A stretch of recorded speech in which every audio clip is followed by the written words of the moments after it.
Muy bien, pues llegamos al último día y espero que podamos ir subiendo, ir llegando a este clímax, al que está llegando la carta de Judas.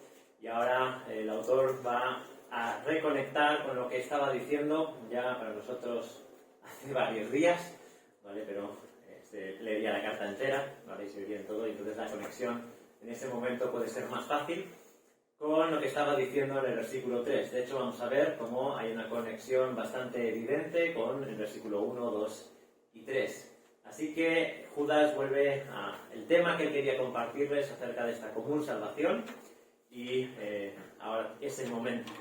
Lo ha hecho, eso sí, después de hablar largo y tendido acerca de los intrusos y acerca de cómo verlos, cómo descubrirlos, qué doctrinas siguen y qué prácticas de vida están llevando. Porque lo que quiere hacer es que cuando él empiece a hablar acerca de algunas verdades, como conservados en el amor de Dios, realmente entiendan lo que significa. Porque corren el peligro de, con las mismas frases, entender cosas distintas. Pueden hablar de la gracia, como veíamos en uno de los días, y estar diciendo absolutamente cosas totalmente distintas. Pueden hablar del juicio de Dios y entenderlo de manera diferente. Así que lo que ha hecho Judas es allanar el camino, poner el telón de fondo adecuado para que ahora sí, cuando nombre lo que significa ser cristiano y cómo vivir en esta salvación, lo hagan de manera que todos comprendan qué es vivir en Dios y qué no es vivir en Dios. Digamos que ahora ya no tiene miedo, ya ha clarificado las cosas y en este momento, como decíamos ayer, llega a lo que se conoce en oratoria como el conquestio, ¿no? La conquista de todo lo que quiere comunicar y que quiere que quede bien grabados en la mente de sus oyentes. El orador se prepara para asestar el golpe definitivo y aquí lo hace de manera contundente con estas palabras finales. Ahora vamos a ver cómo estos 4 versículos conectan de manera especial con los 3 que estábamos, con los 3 primeros, incluso con alguno más. Vale, ahí correcto.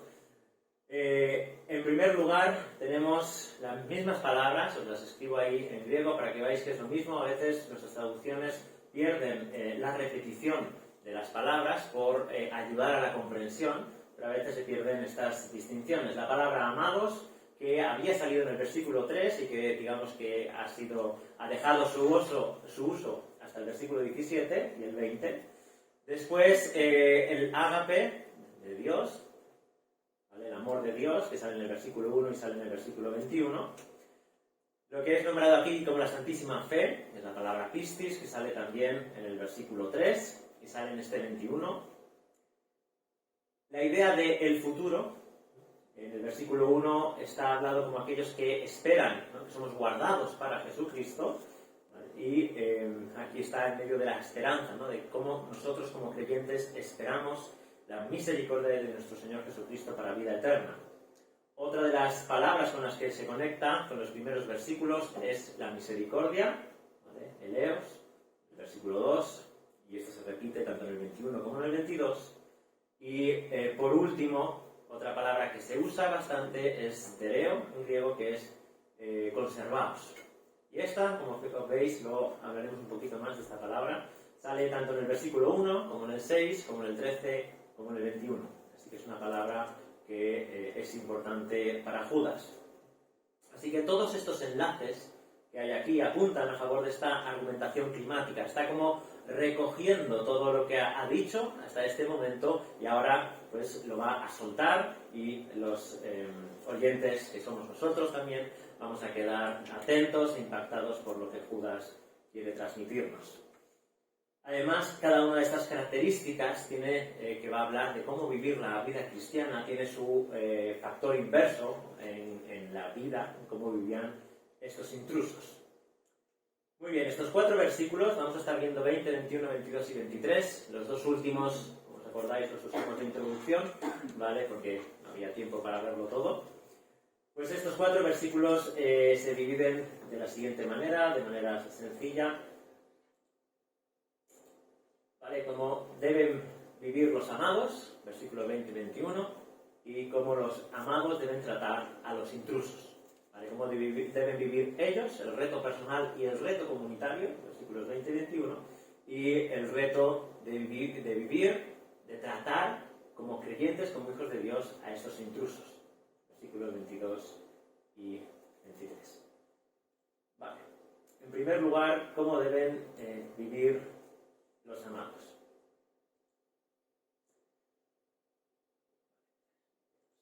Otra más.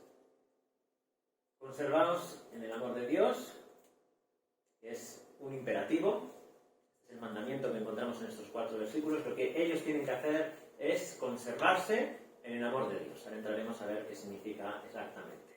¿Cómo deben hacerlo? Pues por 3 características. La primera es edificándose en vuestra santísima fe, orando en el Espíritu Santo y esperando la misericordia de Jesucristo.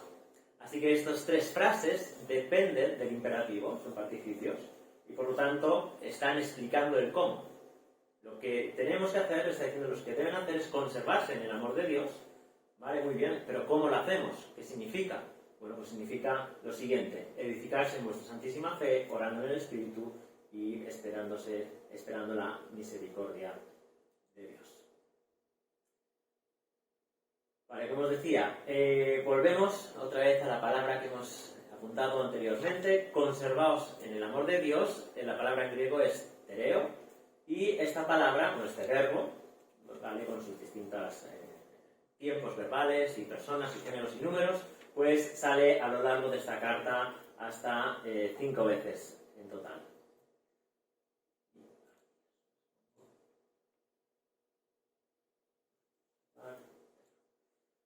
Vale, conservar.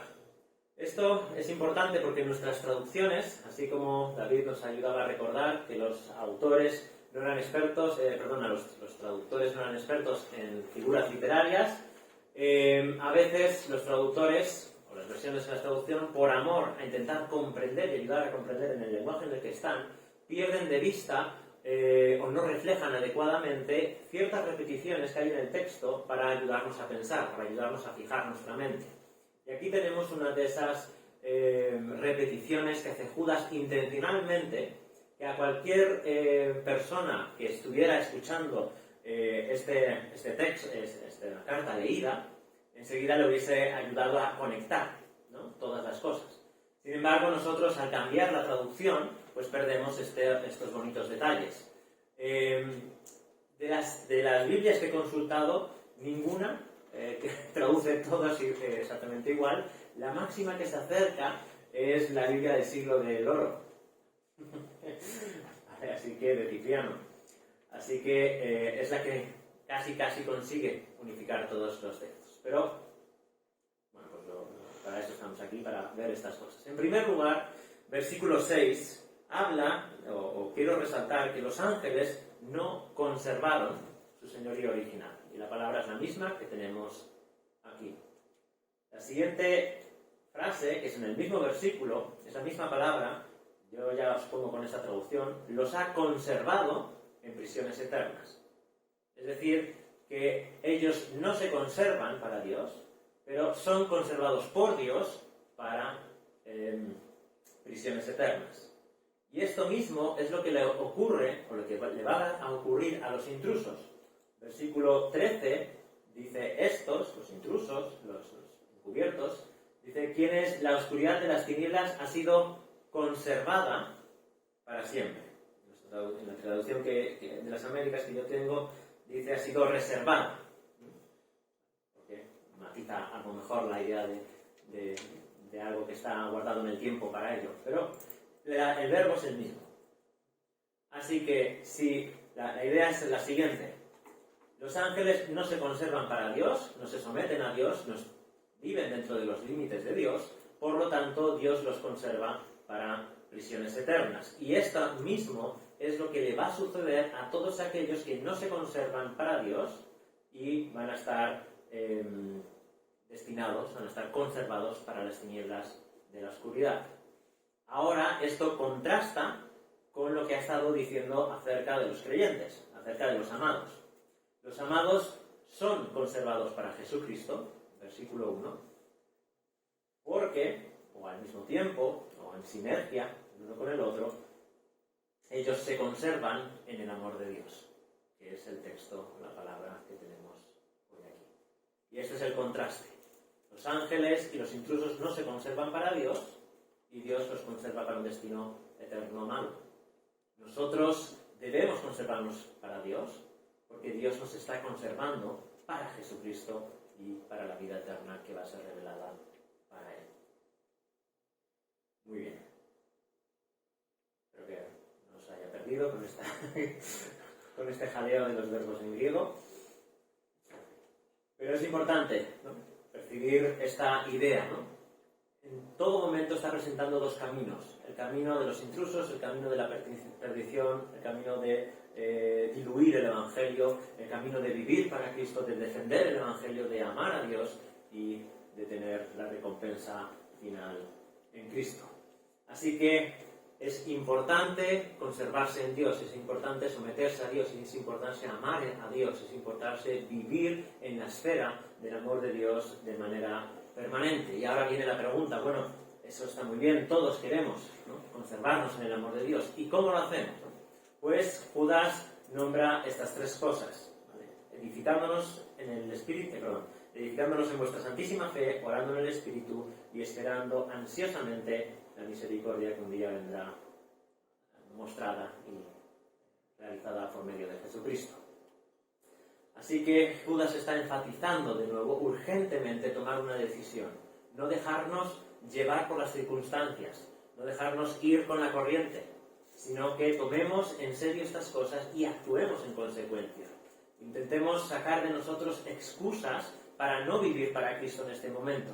Que la situación es muy difícil, que ya llegará mi momento, que algún día yo serviré al Señor al 100%, sino que le está animando a que no se dejen engañar, porque precisamente este tipo de excusas o este tipo de justificaciones tienen el peligro de hacer endurecer el corazón y de que haya un momento en la vida que hayamos perdido de vista el Evangelio y no nos hayamos dado cuenta.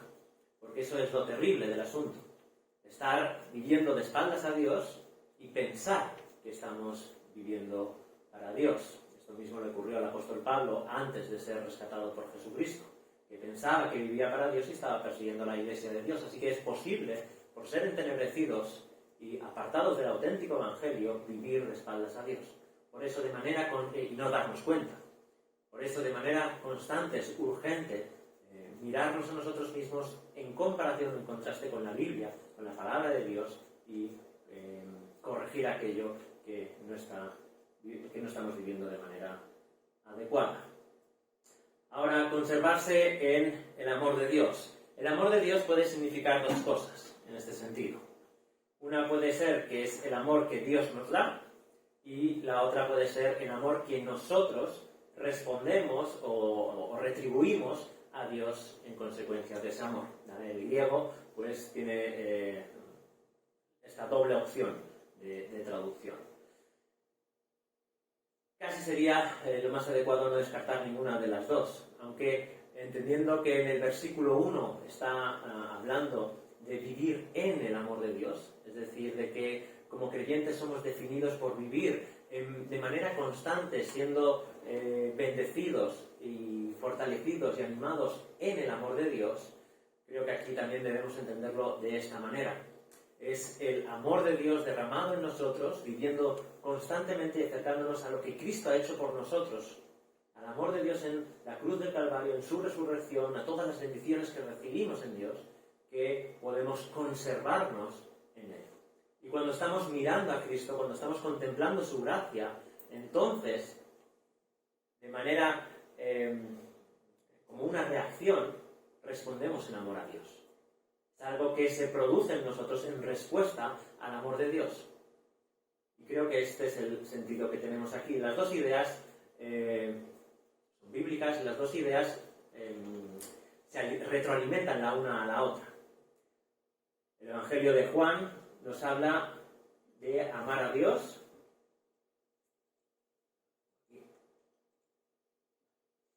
que tiene mis mandamientos y los guarda, ese es el que me ama, y el que ama será amado por mi Padre, y yo le amaré y me manifestaré a él.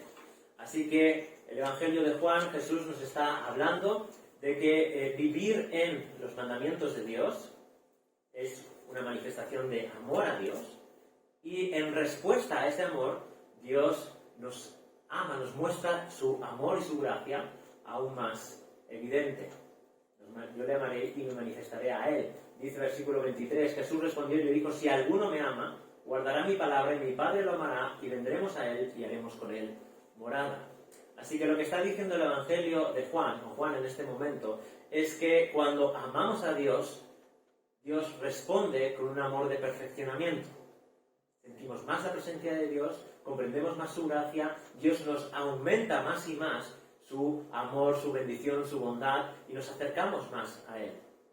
Ahora, el mismo Juan, en primera de Juan 4:19, nos dice que nosotros amamos solo porque él nos amó primero. Así que la secuencia sería esta: Dios nos ama, vemos y comprendemos ese amor y respondemos adecuadamente, y amamos a Dios porque él nos ama, intentamos vivir como él quiere, y en ese deseo, en ese esfuerzo, en ese compromiso, Dios va manifestando aún más su amor en nosotros, va perfeccionando su vida en nosotros y vamos acercándonos más a él. Por eso decía que están muy interrelacionadas las dos ideas del amor de Dios. Y creo que no debemos descartarlas. Conservarse en el amor de Dios es vivir sometidos a su amor, a su gracia, en la esfera donde somos bendecidos por él. Y cuanto más vemos su gracia y más vemos su amor, más le deseamos, más queremos quitarnos de otras cosas. Y eso de nuevo nos retroalimenta, nos sentimos su presencia, y así en un bucle ascendente.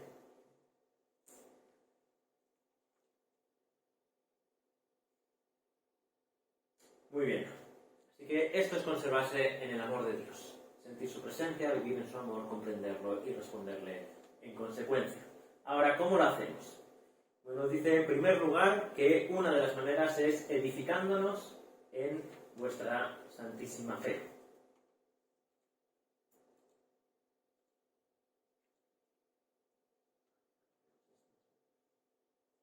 A diferencia de los intrusos que se dedican a quitar hasta el fundamento de la vida cristiana, como veíamos, que se dedicaban a apacentarse a sí mismos, y cuando se apacentaban a sí mismos lo que estaban haciendo era ni más ni menos que destruir la vida y la fe de los que le estaban siguiendo.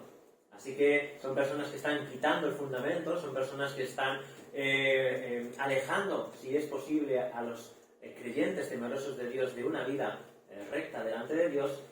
El creyente vive de manera totalmente contraria, antagónica.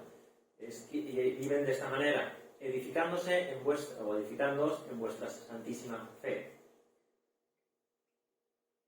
El pronombre reflexivo, que nos está traducido como edificándoos, puede significar que nuestra responsabilidad es edificarnos a nosotros mismos, es decir, de tomar esta vida cristiana y de hacer todo lo posible por esforzarme y vivir en él, como dice 2 de Pedro capítulo 1, versículo 5, por esta razón, obrando con toda diligencia, con toda atención, con todo esfuerzo, añadid a vuestra fe virtud y a la virtud conocimiento, etcétera, etcétera, en la lista de virtudes que hay en 2 de Pedro 1.5. Así que podría ser esta la referencia, pero tampoco debemos olvidar la dimensión corporal de la Iglesia, de la comunidad, del cuerpo de Cristo.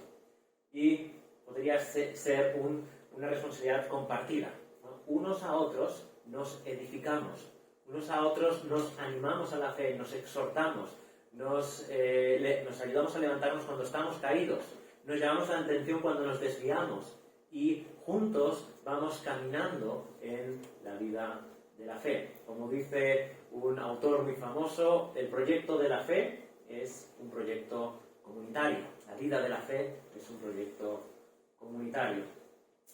Primera de Pedro 2.5 nos recuerda también esta idea comunitaria. También vosotros, como piedras vivas, sed edificados como casa espiritual para un sacerdocio santo, para ofrecer sacrificios espirituales aceptables a Dios por medio de Jesucristo. Así que la Iglesia es como un templo, que somos puestos como piedras vivas, que unos a otros vamos formando las paredes y nos necesitamos unos a otros. Si en esta idea de la pared, si yo no tengo otros ladrillos debajo, yo me voy a caer. Y si los de arriba no tienen mi ladrillo, pues los de arriba van a caer. Así que necesitamos, para seguir siendo construidos los unos a los otros. Y esta es la mirada que podemos hacer a lo largo de la historia de la Iglesia. Seguramente muchos de nosotros podemos decir que estamos aquí gracias a nuestros padres, o a nuestros abuelos, o a gente que nos dedicó su vida al Evangelio y nos habló del Evangelio. Sabemos que incluso en este país se ha derramado sangre por la causa del Evangelio. Y es en esos mártires, y es en esas personas, y en esa iglesia que nos precede, que nosotros somos también puestos y vamos formándonos en ellos. Gracias a sus vidas, a sus sacrificios, a lo que Dios ha hecho, que nosotros también en el día de hoy podemos seguir formando iglesia de Dios.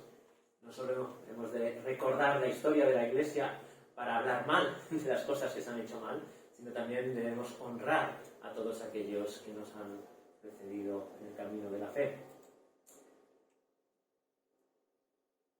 Esta fe, edificándoos en vuestra santísima fe, esta fe, como decíamos, es lo mismo que en el versículo 3, es la fe objetiva, son la serie de doctrinas, de creencias que han sido dadas a la Iglesia para poder conocer a Cristo. El credo apostólico o la base doctrinal de tu Iglesia. Pues esto es un poco la idea de la santísima fe, ¿no? Esa fe objetiva que creemos Dios es tres en uno, Padre, el Hijo, el Espíritu Santo, todos somos pecadores, Cristo Jesús se encarnó, vino a este mundo, nació de una virgen, murió en una cruz por nuestros pecados, llevando nuestro castigo sobre sí mismo, sustituyéndonos en la cruz, etcétera, etcétera. Pueden ser más desarrolladas o menos desarrolladas, pero ya sabéis a la que me refiero, ¿no? La doctrina en la cual nosotros ponemos toda nuestra confianza porque es lo que hallamos en las Escrituras. Esta es la santísima fe.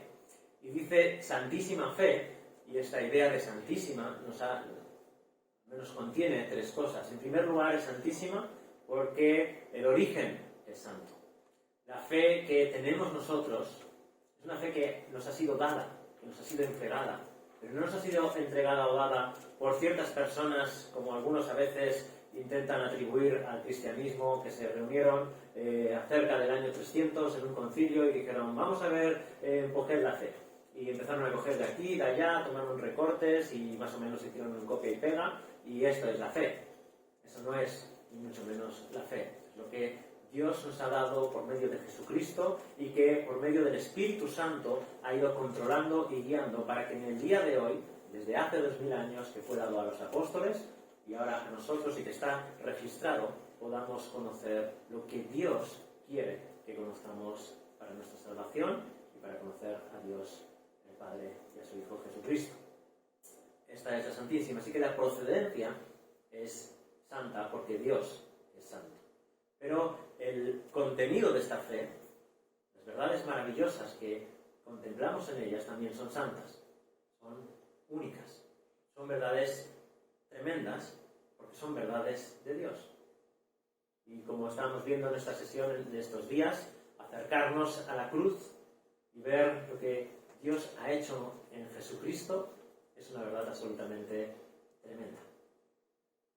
Y como muy bien decía esta mañana David, debería emocionarnos más y deberíamos recordar que estamos pisando suelo sagrado, que Jesucristo es la verdad de Dios encarnada. Y en tercer lugar, es santa esta fe porque produce en nosotros santidad, porque nos ha cogido de vivir apartados de Dios y nos ha puesto de cara a Dios, mirando a Dios, buscando llegar a la meta, como dice el apóstol Pablo, esa meta por la cual ha sido por Cristo, y Él camina para también asirla, para también cogerla. La fe, estas verdades nos apartan mundo, nos sacan de él, nos sacan del error, del engaño, de la perdición y de la mentira, y nos ponen en el camino de la verdad y de Dios, y nos transforman de manera completa. Muy bien. La segunda cuestión es orando en el Espíritu Santo. Segundo cómo. Así que unos a otros nos hemos de edificar en esta santísima fe, en esta doctrina, por lo tanto hay que conocer la doctrina, por lo tanto hay que hablar la doctrina, hay que profundizar en la doctrina y nos hemos de compartir unos a otros la doctrina y a nosotros mismos. Ahora nos habla de orar en el Espíritu Santo.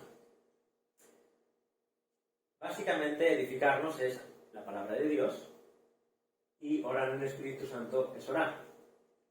Pero Judas nos dice que lo que debemos hacer para conservarnos en el amor de Dios es orar y leer la Biblia, que es parte de lo que tenemos que hacer. Pero se fija más bien en el resultado de estas actividades, o en el modo. No solo consiste en leer la Biblia y orar, porque mucha gente puede leer la Biblia, de hecho hay muchísima gente que lee la Biblia, y que no tiene ningún conocimiento verdadero y auténtico de Dios. Hay montones, hay mucha gente que conoce la Biblia muchísimo mejor que nosotros y no conocen a Dios. Así que no trata solo de leer la Biblia, sino de que esa lectura produzca edificación. De la misma manera, orar, no solo de orar, cuánta gente ora y habla con Dios, o cree que habla con Dios, sino orar en el Espíritu Santo. Es un tipo de oración que se hace cuando estás en comunión con el Espíritu Santo, cuando estás sometido a Él. Ahora vamos a explicar un poquito más. Pero no solo es hacer una actividad, sino el resultado y el modo en el que se hace. ¿Cuántos de nosotros no hemos leído la Biblia simplemente porque toca? Y este es el devocional que hay que hacer hoy, o me siento mal porque hace tiempo que no lo leo, y me pongo a leer y no saco nada de la lectura, y estoy torpe, o simplemente estoy pensando en otra cosa. Hay que decir de la oración. Cuando nos hemos puesto a orar y nos hemos dado cuenta al rato que estamos pensando en otro sitio, ¿no? Que estamos realmente en otro sitio y, ay, sí estoy orando, ¿no? ¿Qué estoy haciendo en estos momentos, ¿no? Así que hay muchas veces que podemos orar nosotros mismos y verdaderamente no orar, ¿no? Casi medio dormirnos en nuestros propios pensamientos. Para Judas, la oración verdadera es efectiva y nos conserva en el amor de Dios. Ahora, ¿qué es orar en el Espíritu?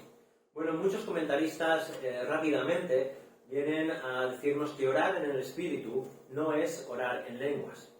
Y intentan, pues, aclarar esta cosa. Y esto es lógico porque, tristemente, hay muchos abusos en este aspecto con el orar en lenguas. En especial en algunos sectores donde dicen que la única señal manifiesta de haber tenido, de ser del Espíritu o estar bautizado en el Espíritu es hablar en lenguas, lo que es completamente falso. Al menos con esto no quiero decir que los creyentes sean falsos, ni mucho menos, ni las iglesias que lo practican esto. Pero creo que es un error enorme. Ahora, no creo que se deba eliminar tan rápidamente el orar en el Espíritu, que signifique orar en lenguas en este texto. Precisamente porque tenemos un precedente o una idea parecida en el versículo 8, que nos habla de aquellos que sueñan y que tienen seguramente experiencias estáticas, experiencias metafísicas, por decirlo así. Y es posible, no digo que sea la única interpretación, pero se podría incluir que Judas tuviese en mente que orar en el Espíritu Santo es tener una auténtica experiencia de oración en el Espíritu y no compararla con la falsedad que están haciendo estos profetas. Ahora, va mucho más allá, porque orar en el Espíritu, orar en lenguas, es evidentemente un don y, como dice el apóstol Pablo, ¿acaso tienen todos dones de sanidad? ¿Acaso hablan todos en lengua? ¿Acaso interpretan todos? Es decir, que no todos oran en el Espíritu. Seguramente los dos oran en lenguas, y esto es lo que significa orar en el Espíritu. Así que déjame decirte que si tú no oras en lenguas, ese texto también es para ti. De hecho, principalmente es para ti. El orar en lenguas puede ser una manera de orar en el Espíritu, pero ni mucho menos la principal o la única. ¿Qué significa entonces orar en el Espíritu Santo? Pues orar en el Espíritu Santo es exactamente la actitud contraria de lo que estaban haciendo estos falsos maestros encubiertos. Ellos blasfemaban, ellos eran soberbios, ellos se creían que tenían autoridad para desacreditar al liderazgo, para blasfemar contra las majestades angélicas, así que eran soberbios en toda su manera de expresarse. Sin embargo, el creyente, el que se conserva en el amor de Dios, ora en el Espíritu. Y orar en el Espíritu Santo, en primer lugar, es orar en humildad a Dios. La oración es una de las principales expresiones de dependencia, de humildad delante de nuestro Dios. Y hemos de recordar que Judas les ha recordado en los primeros versículos que está haciendo referencia que Jesús es su Señor y es el Señor de toda su vida. Así que oramos porque necesitamos hablar, necesitamos pedir, necesitamos agradecer. Somos seres humanos, finitos, mortales, hasta que lleguemos a la eternidad. Pero en todo estamos limitados. Y necesitamos imperiosamente dar las gracias a alguien por las cosas que nos suceden en la vida y que nosotros no hemos producido. Necesitamos suplicarle a alguien que nos ayude en las circunstancias difíciles de nuestra vida y que nosotros no somos capaces de superar. Y cuando oramos, estamos poniéndonos en el lugar adecuado para dirigirnos y hablar con nuestro Dios y Padre, con el Señor de todo, con el soberano de los reyes de la tierra. Porque tomamos la posición de siervos humildes que buscan al Señor. Así que orar en el Espíritu es tener este carácter. Y voy a dar algunas características más. Orar en el Espíritu es también esa oración en la cual el Espíritu Santo nos guía para la vida cristiana, nos guía también en la oración. Romanos 8:14 nos habla de esta guía. Y esto es debido a nuestra ceguera espiritual. Así que la oración en el Espíritu es una oración que nos guía en el camino, que nos ayuda a comprender cuál es la voluntad de Dios, por la cual Dios nos revela por dónde debemos andar y cómo debemos caminar. No sé si os ha pasado a vosotros esto, seguramente sí, pero cuando tienes una duda o una pregunta o estás inquieto por algo, ¿qué es lo primero que haces? O una de las maneras en que conoces la voluntad de Dios.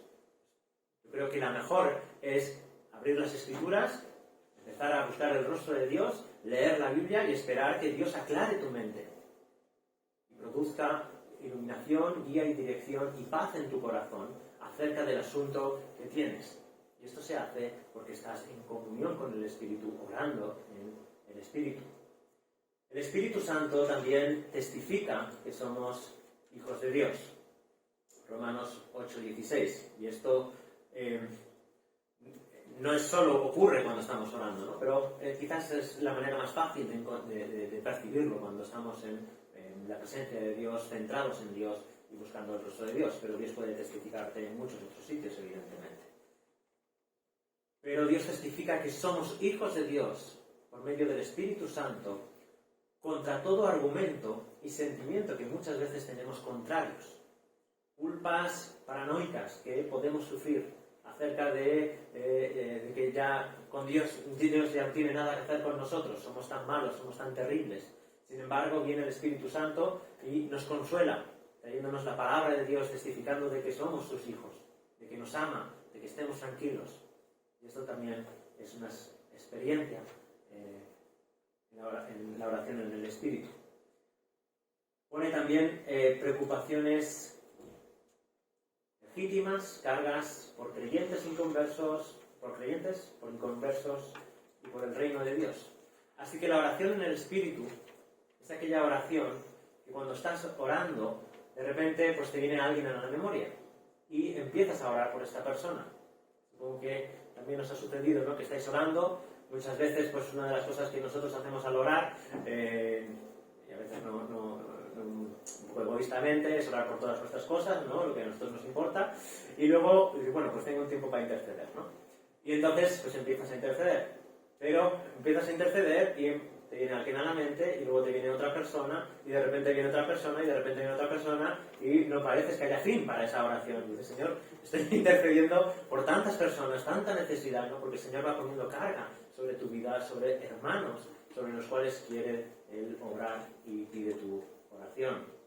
Y por último, aunque hace muchas otras cosas, y orar en el Espíritu es muy amplio, pero va produciendo en nosotros el carácter de Cristo, que para nosotros es algo imposible. La oración en el Espíritu es también el lugar donde entramos a la oración temblorosos, frágiles por el pecado, turbados porque no sabemos por dónde andar, y sin embargo nos levantamos, habiendo sido fortalecidos, quizás habiendo sido amansados por Dios en una situación que nos causaba ira o enfado o enojo, disfrutando del dominio propio que carecíamos ante un vicio o ante un pecado. Hay mucha victoria cuando entramos de rodillas a buscar a nuestro Dios. El Señor responde a esta oración. Nos transforma, nos cambia, nos hace más como Cristo y menos como estos intrusos que se buscan a sí mismos, que lisonjean, que son arrogantes. Sin embargo, nos hace pacíficos, humildes y mansos como Cristo. Y por último, de estos tres cómo conservarnos en el amor de Dios, edificándonos, orando en el Espíritu Santo, y la otra es esperando la misericordia de Jesucristo.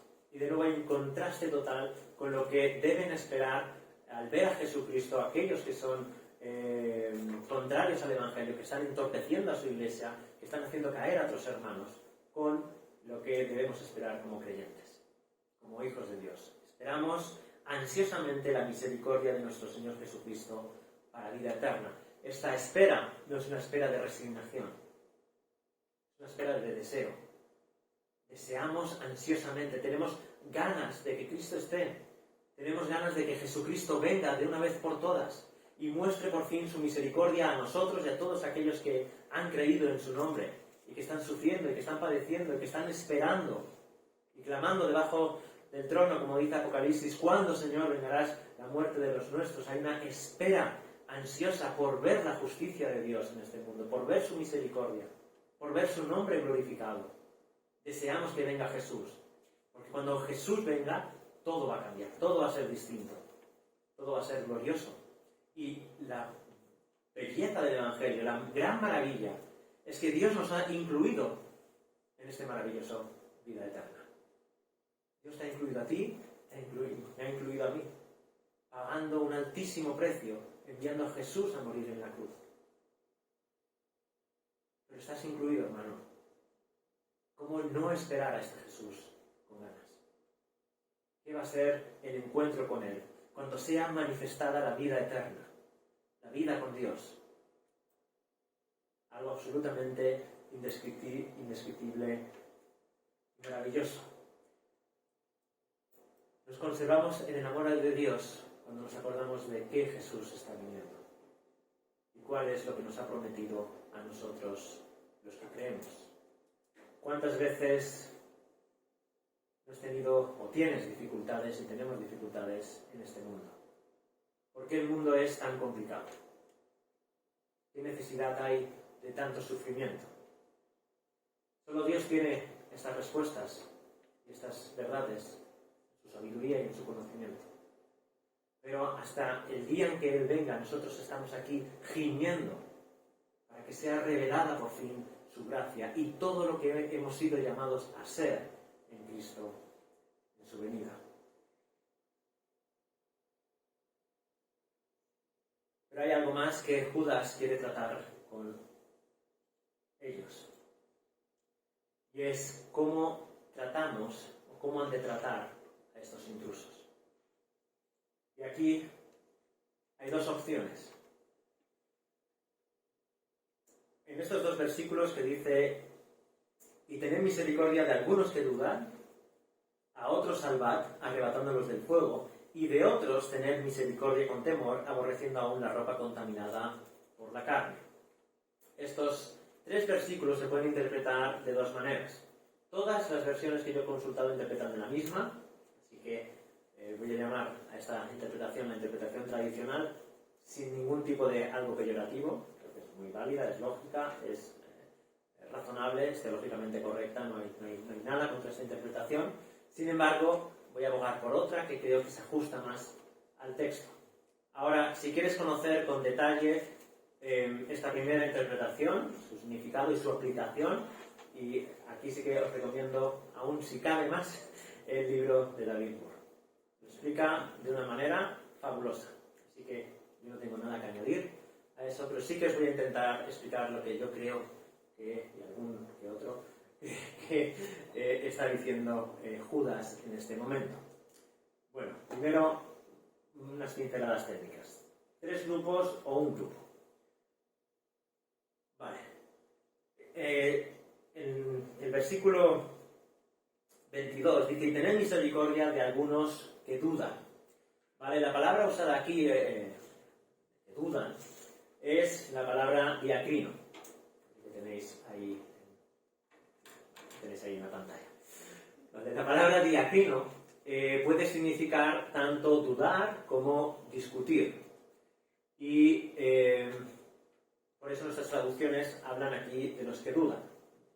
Sin embargo, yo voy a abogar por discutir, porque precisamente en el versículo 9 encontramos que esta misma palabra es traducida por discutir en el mismo texto, versículo 9, pero cuando el arcángel Miguel contendía con el diablo, este contender es discutir, esta misma palabra.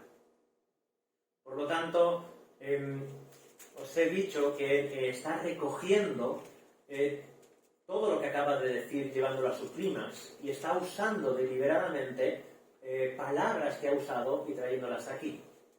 Así que esta es una de las maneras de interpretar, sino que no es y tener misericordia de algunos que dudan, sino de los que discuten, que están trayendo toda esta calamidad, es decir, los intrusos.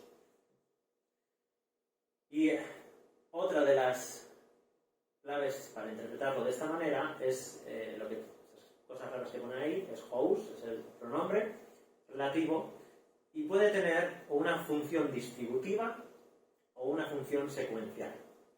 Vale, distributiva significa pues que aquí hay 3 grupos, ¿vale? La palabra es la misma, y dice unos esto, otros aquello.